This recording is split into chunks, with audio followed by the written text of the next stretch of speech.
One of the most frequent questions I've gotten during this course is how to exaggerate average faces. Today, I'll show you how I solve that problem.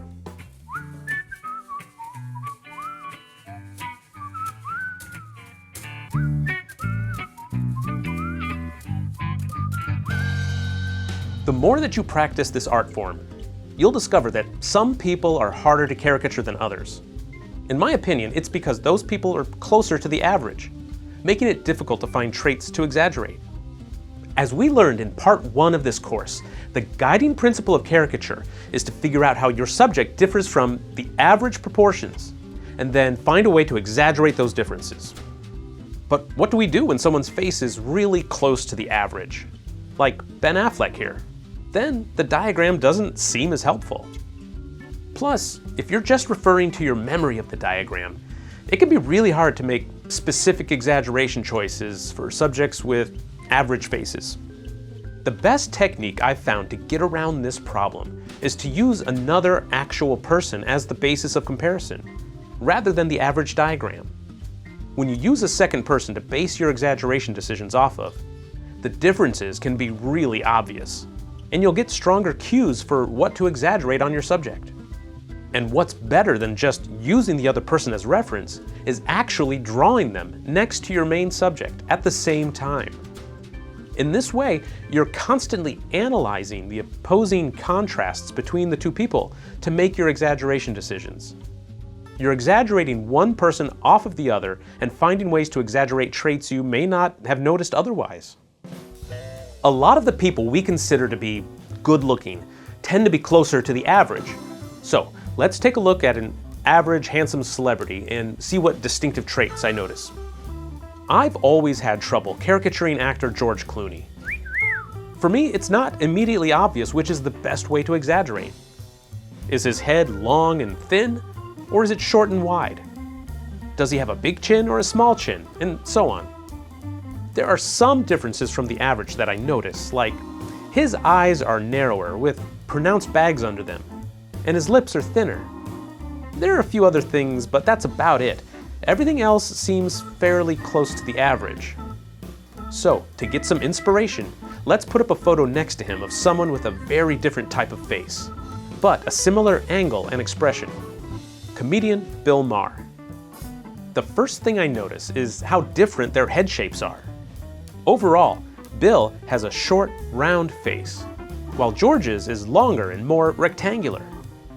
Bill has fatter cheeks and a shorter chin, and his jawline blends with his neck, while George has a longer, square chin, with a round fat pad on the front with a clearly defined and chiseled jawline. Also, Bill's forehead is taller than George's. George's eyebrows are much thicker, darker, and wider than Bill's. George's nose is smaller and narrower than Bill's relative to each man's face. George's philtrum is longer, his mouth is wider, and his eyes appear larger on his face than Bill's eyes appear on his face. You can make a written checklist of the differences before you draw if you like, or you can just try to visually compare them as you draw. The most important goal here is to be sure you are playing the two subjects off of one another. Try to find how they contrast each other and then amplify those contrasts. This technique of sketching two people side by side can even lead to funnier exaggeration choices than you might have made if drawing them individually. But more importantly, it can help you figure out how to caricature faces that are closer to the average, like Mr. Clooney's. And you can do this opposition drawing technique even if you only need to actually draw one of those people for your assignment or job. You don't have to tell anyone you drew Bill Maher along with your George Clooney caricature. As long as you get a successful Clooney caricature, it's a success. Plus, now you have a bonus caricature you can do something with later on. What's next? In our next lesson, we'll learn yet another fun technique for creating unique exaggerations. We'll find the subject's spirit animal and let it guide us in the drawing. I know it sounds a little wacky, but this is caricature. We're allowed to be a little wacky in our methods. Assignment. If you're following along at home, your assignment is to pair up two celebrities, one who you think is hard to draw and one who seems easier. Or maybe both of them could have average, difficult faces.